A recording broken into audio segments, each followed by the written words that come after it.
Okay, you've got flyers, postcards, brochures. You are sending people snail mail. Are these methods of marketing still effective as we head into 2026 in a world filled with email and digital everything? Well, the answer might surprise you. Today, we are talking about the power of marketing via mail, snail mail, when to use it, and how to avoid wasting money on stuff that people are just going to throw away. I'm Brooke. And I'm Janae. This is the Big Bad Marketing Podcast. And we are two women entrepreneurs. We're running a marketing agency and building a business. And we know what it's like to build it from the ground up. This show is for real small business owners who have small budgets, busy lives, and a big dream to build a real sustainable business that actually supports their lifestyles. So if you want to DIY your small business marketing on a budget, you are in the right place. Let's Let's do do it. this. All right, Janae, print marketing. What are we talking about today when we say print marketing? Are we just talking like newspapers, personal ad columns? Wow. Is that print marketing? Wow. We've come a long way. And then you hold the newspaper and the stuff gets on your fingers. The ink rubs off on your Oh, fingers. but it smells the smell of a newspaper. Yeah. I mean, okay. I think I come from the generation a little too far away from newspapers being like a real thing in my life. Like they existed, but I don't think they've ever They been were like like my a main source of, parent yeah. or grandparent thing. Yes. Yeah. But I will say there's something special about touching something that's printed in a way that is different from scrolling. Mm, Would you agree with yes, that? I agree. But have you ever touched like a printed photo or something and tried to zoom in on it? You know I've what? done That's funny. You've done I've that? done that before and I'm like, Oh, wow, they got you. they did. Got you. I've actually seen children and babies do that. Like they Mm, touch things because they now have so much exposure to screens that they, on just anything in the wild, in the universe, they're like touching a toy and trying to zoom in on it using their fingers like that. It's wild. It's wild how deep in our subconscious that is. yes, it But is as wild. But so print marketing, I love mail. And little known fact, I used to work at the campus post office when I was in college. And hmm, so just mail holds a really special place in my heart. But I have to think that in this world where everything is so digital and honestly, where most stuff feels really inauthentic and just salesy and just trying to like push stuff on you all the time. And like in the digital realm, you're mostly being sold to like hard a lot across platforms. I just feel like when you get something in the mail, it's just sort of this like, ah, oh, this is for me. like what? What are you talking about? Like a letter, like a sales flyer? When I get anything in there, I love mail. I check the mail and I'm like happy to have this thing that was sent to my mailbox for me. And I personally am more inclined to look at a physical piece of mail than email. How about you? That's hilarious, Brooke, because you are also more inclined to look at emails than I am. So you That's just love fair. anything people send you. You love it. So this is your cue, listener. Go send Brooke an email and a letter, and she's gonna love it. I will.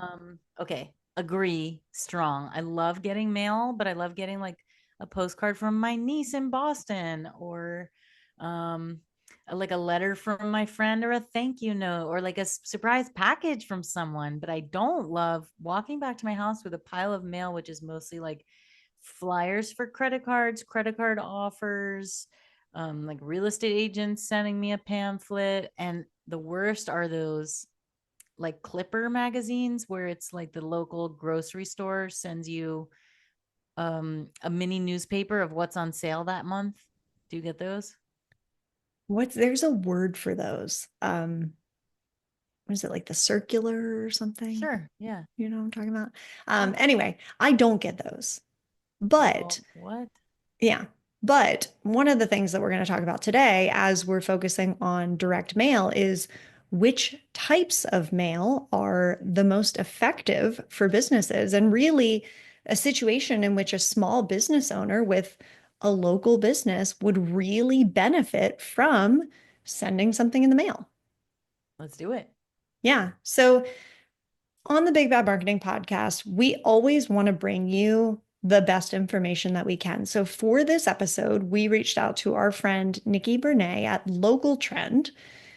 If you are in the Charleston area, you might get the Local Trend mailers, which are kind of like a flip book style with different coupons and things. And I always personally cut out the coupon for Fuji sushi. And we go probably once a month, every other month, and we will use those coupons. And I love it because if you hit me with an offer to a place that I love, at the right time, I am 1,000% always going to go and use your coupon. I like that. So thank you to Nikki at Local Trend. And if you are in Charleston and after this episode, you start to think like, hey, maybe print mail could be a good decision for my business, you can holler at Nikki by going to localtrendcharleston.com.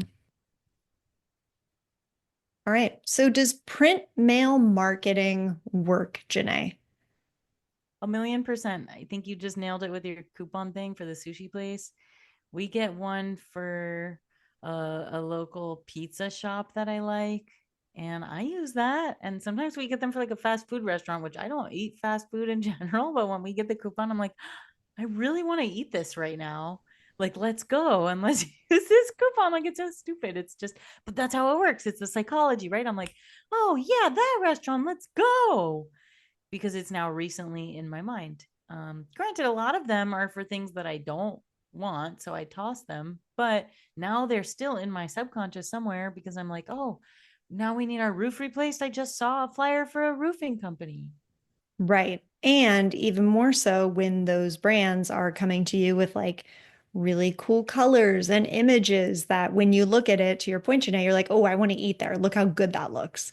Mm, But I mean, massive nationwide brands use this, like you said earlier about the credit card offers. And like I get probably two a week from American Express being like, upgrade your business card, sign up for another card. And I'm like, okay, mhm. that at a certain point, I get it. But I think what a lot of these really big brands do is they use print to complement a digital campaign. So you might see an offer on an ad online and get an email and something shows up in your mailbox because these big, huge companies have enough money to do all those things and to hit you at all of those points in hopes that one of them is going to strike you at the right time and you're going to ultimately convert. So Yeah. for a small business who maybe is a little more resource constrained, I mean, this can still be a great way, especially if you know who your audience is, like a postcard and these other direct mail tools that we're going to talk about can really be an effective way to reach your people. Brooke, I couldn't agree more. And I'm thinking how we've talked about this on this podcast before about how big brands have like TV commercials. And I'm thinking of specifically one credit card company who does TV commercials all the time that I see.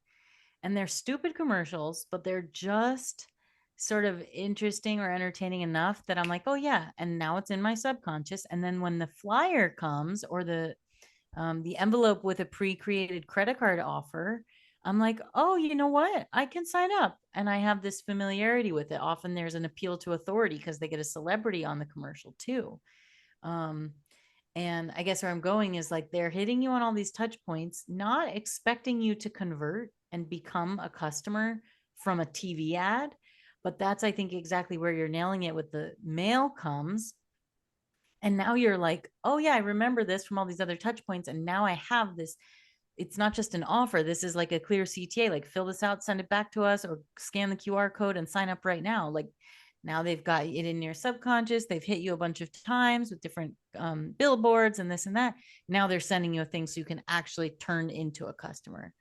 And totally agree. If you're a smaller business, you maybe don't have the resources or ability to reach your customers in so many fronts. But that's why it's about making strategic choices for your business whether that's local or national, right? And making choices that will make sense for your customers. So you can still hit them at multiple touch points and encourage them with CTAs and clear conversion tools, right? So they can buy, but at the right places, at the right times, in the right mediums. Yes. And in all fairness, and to go in with eyes wide open to print marketing, it is a conversion play, yes, because you want people to respond to the call to action and do the thing you want them to do. But there is an element of this that is brand awareness. So, especially like I would liken this to email marketing, where somebody might come to us and say, "Oh, well, I sent an email once, but I really didn't get the engagement I was looking for." And it's like, okay, because you only showed up once, right? Mm-hmm. And you have to keep showing up again and again. And this is partially a trust building exercise. And once you are now showing up regularly for months, people start to say, oh, okay, that's who this brand is. They are reliable, they are trustworthy, they keep on showing up, providing me these discounts and things that are going to be helpful for me. And now is where customers can sort of turn from those initial, like, I'm aware of you to, I would like to make a purchase from you. So I think, like with any type of marketing effort, if you are going to do print marketing, commit to it for a certain period of time because sending one mailer is likely not going to be the thing that turns it around for your business. Unless you have an insane offer and you can afford to do that, then by all means. Yeah, that's great. To call us and tell us how you're doing. I'd love to know. Yeah. Um, Yeah, and Brooke, I think speaking of email marketing, if you are a small business owner and you're trying to figure out what are the touch points that you need to be speaking to your prospects in, and what is the actual strategy you need to use, and how do you figure out which print marketing tools are right for you, sign up for our small business newsletter, and it's totally free, and it helps with tips, strategies, ideas, templates so that you, as a small business owner, can build your business and your marketing in a way that makes sense over time and is not just send one email and hope it works, right? And it's like you have a clear plan in place and you have a team to support you. But anyways, go ahead and sign up for the newsletter, www.bigbadmarketing.com/newsletter, and we will send all that good stuff to your inbox. Beautiful. And as we dive into some of the more detailed information about print marketing, I do want to quickly distinguish the types that we'll be talking about. So we have got postcards, which are a single piece of mail. You show up, you can have one or both sides of the postcard, and it is just a single piece of mail from your company to the person. A shared option is more of like a cooperative mailer, which, again, if you're in the Charleston area, that local trend flip book, you would be part of a series of offers with other business owners. And that can be a really good way to identify who your customers are so that you can do a more targeted postcard mailer later. And then the third option is a more like blanket approach with every door direct mail, which is like just send this to every house along this route. So I was talking to Nikki at Local Trend for about sending postcards for a client. This was probably about a year ago. And what I thought was really cool about it is that she was able to break down by like, okay, annual household income and other interests and Ooh. some more like demographic information that really allowed us to say, you know what, these are the zip codes that I want, but beyond these, I only want to send to houses that are older than 10 years old. And some of these other parameters that would really let us hone in on our audience, which I thought was really, really cool.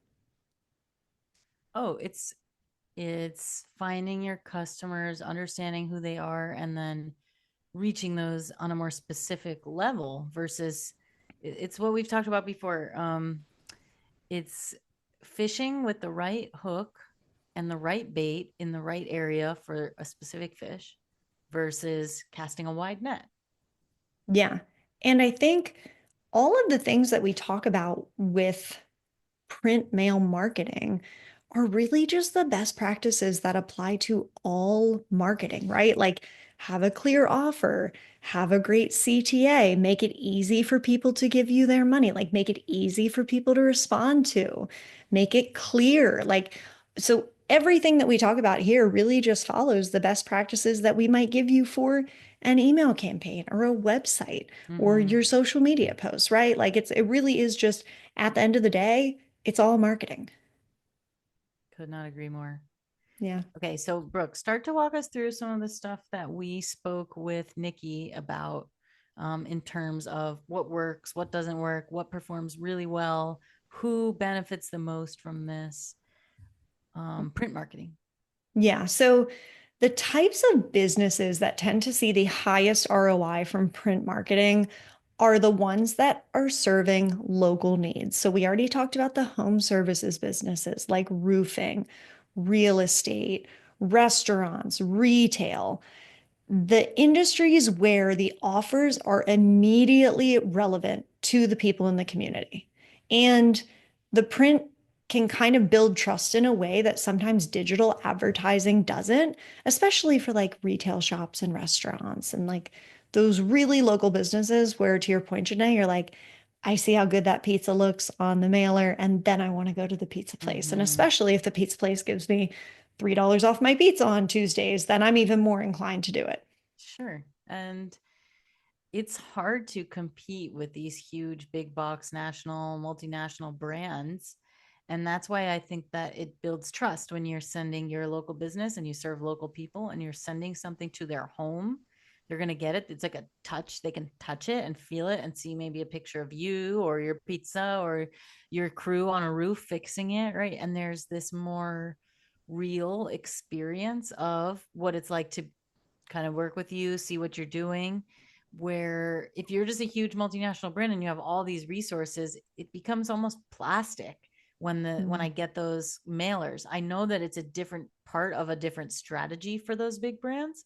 Um, but I'm like, this was sent to 10 million other people, and I don't even open it and I throw it in the trash. I don't even bring it in the house. I like sweep through the mail while I'm walking back and I go right to the trash can and toss it. I'm like, I don't need this. So when you are a really little local small business vibe, that is more compelling for me to be like, oh, this is interesting. Let's look at this. And then I will bring it inside and I'll look at it. Yeah. So, Janae, on that note, what visual elements tend to be the most effective in direct mail campaigns? Like, what are those pieces of it that you're like, okay, kind of, it's the mailbox equivalent of stopping the scroll?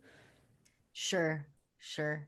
So if you can use really high quality photos or visuals, that's going to be number one. That paired with, I mean, it's all just branding 101, right? But Hmm. like clear fonts, easy to read text, colors that are simple and lay together well. So, like, you might not want to do a green background with blue font on it, right? It's like harder to see versus, that's why there's like a standard of white and black. But choosing things that are visually appealing, aesthetically appealing, and not cluttered. Once you start trying to throw too many things onto a little piece of paper, you don't know where to look. The same thing, like you said, Brooke, applies digitally, right? Like if you put too many elements on one page, nobody knows where to look. They scroll all the way down and then they jump and they bounce off your page because it's hard to figure out what they're supposed to look at. So less is more. And then I think another big piece here is make your offer stand out and give a clear call to action. So if the offer is buy one, get one when you come into our store, that's your come in Monday through Friday. Here's when we're open. Make those things really obvious and really easy so that the person sees your ad, they see the great pictures, the colors are easy to read, and then they know exactly what to do now. Yeah. And for me, a huge turnoff when I see a print advertisement of any sort is too many words. And to your Mm-hmm. point, Janae, I don't know where I'm supposed to be looking. So it's almost like somebody tries to take an entire web page worth of content and slap it on a mailer. And they're saying, here are the benefits of the thing. And it basically becomes all text. And then I get confused. So less is more. Pick your most important elements. So if you are a retail store that wants to send a mailer, be sure you put your hours and then be sure you put your offer and that very clear CTA of bring in this mailer for XYZ benefit, for 20% off, for a 2-for-1 special, yada, yada. Okay, hot take question. What do you think about stock images on a mailer? I, When I I, say that, I mean like visuals that come from like clip art. That's not what I'm talking about. Like Google, you look up just a generic picture of someone fixing a roof and you slap that on your mailer and you're like, here you go. Like, yeah, not actually your team. I get it. And I get why somebody would do that, especially if you're a brand new business or you don't have the resources to have professional images taken. I think in those cases, do what needs to be done, but make sure it's professional and it's high quality. Also, make sure that you go to a legitimate stock image website. Like, what are some of the ones that I like? Pexels, PicJumbo, or Pixabay, and just make sure that you can actually use them without fear of somebody coming back Sure. and suing you for it later. But There's definitely places you can get great quality photos that are stock images, but you pay for that too. So you mhm, don't have to hire a photographer for your company, but you can still get a good image of very specifically what you're looking for. yeah, So like go ahead. Getty Images is probably the most Sure. popular one there. Um, but if you have photos of you or your team or your restaurant or whatever it is, I would use your own stuff, especially when you are mailing to a hyper local audience who, if you just use a random, scene from above in the sky of a particular thing, like people locally will know if that's a place in your community or if it's not. Mm, So I would say to the best of your ability, and if you have the resources to have a photographer come in and take some nice shots of you and your team and your restaurant or whatever your retail space, whatever it is, then I think that can be worth the investment to create an even better mail campaign. okay. And then, okay, hot take question two is what about these? Oh, I just loathe them. I get like postcards of it's like a law group nearby, like a local lawyer team. And it's like a picture of the lawyers or one lawyer, and it's just like an overly stylized modeling picture. And the person is like graphically cut out. It's like they were standing on a green screen and they're dropped onto the postcard, just their body either with no background and it's just like a green, regular plain branded background, or they're put somewhere that's just like feels fake. So I think I'm already implying how I feel about this, but I'm curious if you think those work and what you think about those. Well, I think like any other marketing effort, we would ask, how do people find lawyers? And I have a feeling those might be like the ambulance chaser types of like, were you in a car accident? Just call, whoever everybody will know for their local community who that person or law group is. But yeah, I think I'm on the Be a same no page as from me, you. dog. I don't love them. It's a no for me, dog, for sure. I just Um, those are the things where I'm like I just toss it. Like that's stuff where I'm like it's not even coming in my home. Like yeah, this was such a waste of money for you. yeah. So if And you are a law group that is thinking about a trying to figure out how to mailer, do so. Okay. But what I do want to say is let's come back to your Fuji sushi example, which shout out to them. I would like to go there. That sounds delicious. oh, it's so good. They're the Yeah. best. Okay. Well, Yeah, let's put that on a pin in that and go there. yeah. Um, okay. Small business owner, listen to this. Sushi place, even if you don't like sushi, pick a different food. Sushi place sends you a mailer. It's got clear coupons with obvious CTAs. It's not cluttered. It's on brand, font is clear, and there is a not only a picture of the food, but there's like a cute picture of the family business owners like making sushi or like local people sitting in the restaurant eating. Now that feels really authentic to me, and that's even more compelling to me, especially versus like fancy photoshopped picture of the lawyer on a fake background. I'm like, what is this? Where I'm like, yeah, that's so cute. Let's go get this sushi now. Look at these people. They're making the sushi right now. We have to go right now. Yes, Get in the I hear car. you. I hear you. And so, a big piece of the mailers that we keep coming back to again and again is having a really great offer because let's be honest, the offer makes the mailer. And what, so around this time of year, especially, we have been getting a ton of catalogs for various Oh, yes. clothing stores and retailers and stuff. And just last night, my husband was like, why are they sending me a catalog without sending me a coupon code? And I'm like, Oh, yes, heard. Like, why would they do that? Because if you're sending me something in the mail, like, where is my incentive to go make a purchase from you? And it doesn't even have to be a discount off of something, it could be another type of deal. So, Janae, in general, which types of offers tend to work best in direct mail? okay. I think off the bat, it's just something that's really simple and easy to understand. So you don't have to do a lot of like, oh, it's 2%. It's like a tax bracket situation. It's 2% off the first $10. And right. Like, no, pick something really simple. I love, especially if it's a retail situation or a restaurant, like buy one, get one free. And Brooke, we tend to operate from it's better to throw in more value than discount your prices. So this would look like even with one of those catalogs, right? It's like order $100 worth of merchandise from us, and we'll throw in a free travel size miniature version for you, or we'll give you a double your order at only this percent more. Um, Again, trying not to keep it complicated, but giving away a free item in addition to a purchase, that's I think our sweet spot typically, where we like to say, hey, this is a good idea because you're not just giving away something totally for free, and you're getting more people in the door. So simple, easy to understand, but it is also industry relevant. So I'm talking a lot about I think a retail or even a service provider. But what would you say for industries like healthcare, home services, something like that? Yeah, I think in those cases, percentage discounts are always pretty good. And I mean, the benefit to the business being if you're running a roofing business and you say 10% off a roof, the average homeowner doesn't actually know what that is. So you can modify your prices accordingly. Or you can put a straight dollar value on it and say $500 off, whatever that looks like. Mm-hmm. Again, the average person doesn't really know, but seeing a value there is it feels it's the perception of value for that person. Another thing is also free consultations that can kind of build trust and encourage people to take further action.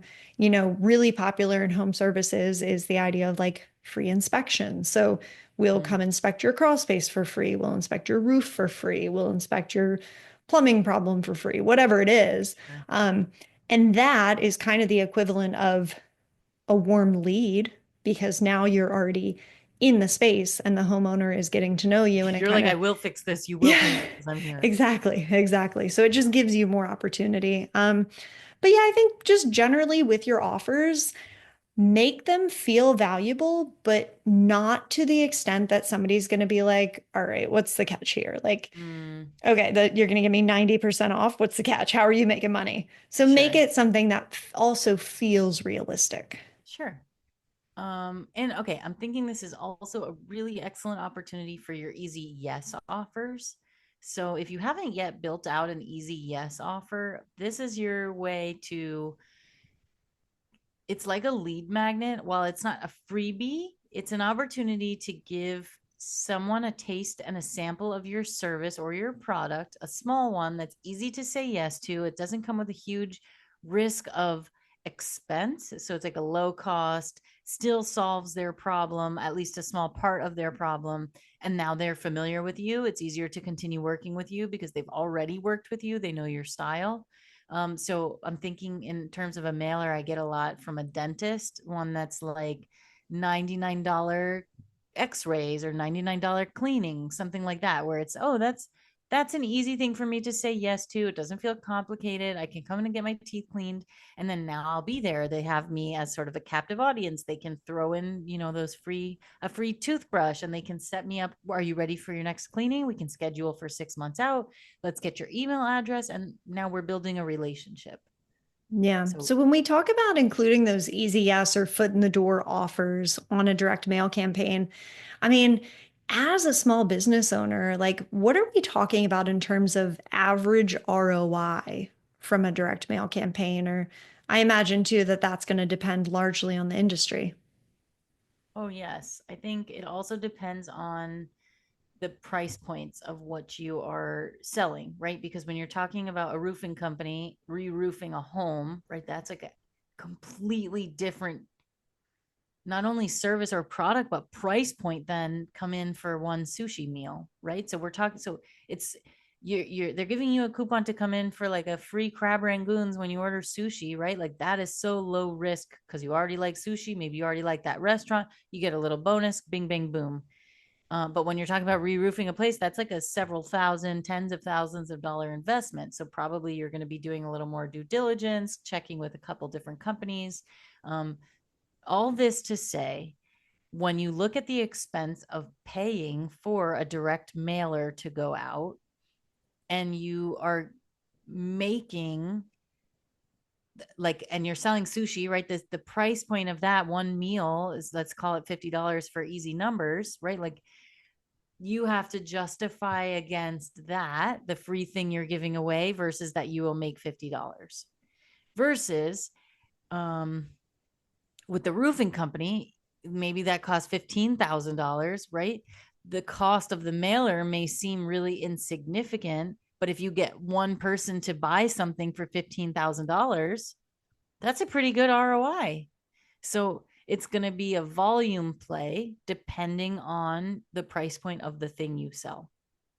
Yeah. And I think on the whole, testing direct mail can be worth it. And you will be able to see that ROI because of the analytics and tracking that are available from these tools. So, the benefit too of using a unique offer is maybe you say, okay, our retail store, we're going to give, you know, 22% off on this particular mailer so that we know if anybody comes in with asking for a 22% discount, we'll know that that's come from the mailer. Or we'll, for our roofing Mm. business, we're going to put a particular phone number on this mailer so that if people call this phone number, we're going to be able to attribute it to the mailer. And the nice thing is about, companies like Local Trend and others who are doing these direct mailers is that their analytics make it really easy to understand your ROI. So there's not really a blanket answer for the average Mm. ROI. It's more so, it's going to depend on who your customer is, how good your offer is, and then what you've put in place to track it. Sure. I think it's fair to say though there's like it scales, right? And Hmm. maybe the cost of doing the mailer is going to be the same whatever your business is, and let's call that cost $1,000 for, again, for easy numbers, right? Like if your average ticket price is $50 for the sushi dinner, for example, these are all made up numbers by the way, versus your average ticket price for the roof is $15,000, right? Your $1,000 investment in the mailer becomes very different depending on which of those businesses you're working for and how many people you need to convert based on that mailer. So for the sushi company, you probably are going to get a lot more people and have a higher volume of conversions because the ticket to enter and the purchase price is much lower, but that also means the cost to acquire the customer acquisition cost is higher versus if you only need to sell one to make the ROI work for the roof, then your customer acquisition cost is lower, relatively speaking. Yeah. So, how much should a company be prepared to invest in print marketing? Like, if they wanted to reach, say, 1,000 or 5,000 or 10,000 homeowners in their local community. Sure. So certainly it's going to depend based on where you live, how many households you're trying to reach, the current cost of postage, but probably typically between $1.50 and $2 per home is a good rule of thumb to think about when you're budgeting for that. So mailing to about 1,000 homes, which again, like you said, Brooke, with local trends, you'd be able to hone in on like which 1,000 homes. Why would we choose this one? Is this the right area? Are these the right demographics? All of these kinds of things. But that would cost about like $1,500 to $2,000. Yeah. So, I think when you think about this versus like paid ads, which you can easily dump thousands of dollars a month into paid ads. So this could be something that if you have a smaller subset of homes that you're targeting, you could actually, in theory, do both if you have a slightly larger marketing budget to spend. Oh, yes. So And if that makes sense for your business and the marketing strategy that fits for how your customers find you. yeah, absolutely. And if you're a bigger business, or say you're like a roofing or home services business that really wants to scale up, you may also get some financial benefit for sending Mm-hmm. larger volumes of campaigns, like there might be bulk discounts available. So Yeah. it's totally worth pricing it out with the parameters that you are interested in. Which kinds of businesses is it really not worth it to do direct mail, or businesses that just like really should not use this as part of their marketing strategy? Yeah. So, I mean, I think we would be a prime example of a business that may not benefit from direct mail. I could see a use case maybe if we were able to only target business owners, but since we are a digital business that is serving our clients primarily online, that is probably not the first thing that we would Not turn important. to, right? So, another, if you have super thin margins on your business, it's probably not something you want to consider. If you have a hyper niche audience, probably not going to be good. But if you are, like we're talking about restaurants, retail, home services, if you are in these businesses that pretty much anybody can buy your product if they live within a certain area, right? Because if you're a restaurant, maybe it's, any homeowner within, let's make it realistic, 10 to 20 miles maybe, would be willing to come to your restaurant and have a meal or would be able to get takeout. Um, that's the type of thing that you're going to want Mhm. to think about. And if you're a business that really is just relying on the fast digital conversions to buy your thing, like product-based business that you really just sell online, direct mail probably isn't the right fit for you. Sure. I think a really good sort of concise answer here is like direct mail works when you acknowledge that what you're doing is building brand awareness, trust, and relationships. And you're not just trying to get people to quickly buy something and then toss it or be done. Like it's part of, I think, Brooke, your and I long term philosophy about marketing, which is like part of this paid ads, I think, conundrum we face, which is like, yes, there are reasons to use paid ads, but overwhelmingly build a relationship, build a list of real engaged followers and prospects, and build trust with them and show your value over time, and that's how you get conversions, and that's how you build a sustainable business, not like selling them something quick and cheap and then they never come back again because what you sell is bad. Yeah, absolutely. I mean, at the end of the day, it's really just treating print as a branding tool and a sales tool. It's not all about that immediate redemption of the discount or the offer that you've given someone, but it is like the trust and the credibility by showing up in their inbox over and over again. So, I think something like a shared mailer option as you are sort of dipping your toes into direct mail could be a really effective way for local businesses to just kind of test the waters, see what works. And like we said at the beginning of this episode, give it time, commit to, say, maybe 3 to 6 months or more, and budget accordingly over that time. Mm. A couple years ago, someone in my life spent a bunch of money on radio advertising, and I couldn't help but think at the time that maybe that would have been better suited for a direct mail opportunity. So if you are Mm. considering those other types of local advertising, make sure that you put direct mail in the mix. Boom. Yeah. Any other insights, ideas, advice for small business owners who are considering marketing with print? No, I mean, just use your marketing best practices, y'all. Like, make it clear, make it concise, make it easy to understand, and make it easy for people to say yes. At the end of the day, direct mail is just another way to reach your ideal customer. And it can be just as effective, if not more, than some types of digital advertising, especially if you are hyper local and you want to hone in on that audience. So, also want to give another shout out to Nikki at localtrendcharleston.com if you're interested in looking into that more.